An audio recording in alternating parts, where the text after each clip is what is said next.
Tentara Israel disebut tengah bersiap melancarkan serangan ke Hizbullah Lebanon.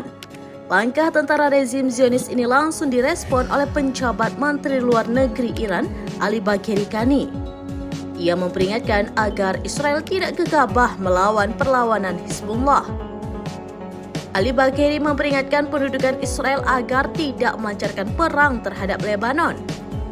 Menurutnya, melawan Hizbullah sama saja dengan neraka yang tidak dapat kembali lagi. Oleh karenanya, ia meminta agar Israel menarik diri dari rencananya tersebut.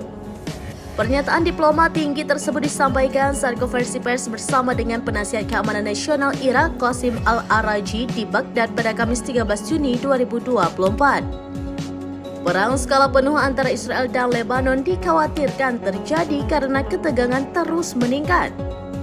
Ia lantas mengungkit kekalahan luar biasa yang diderita pendudukan pada tahun 2000 dan 2006. Saat itu tentara Israel juga melawan Hizbullah yang berujung kekalahan. Jika Israel nekat menyerang Lebanon, IDF yakini akan mengulang kondisi yang sama.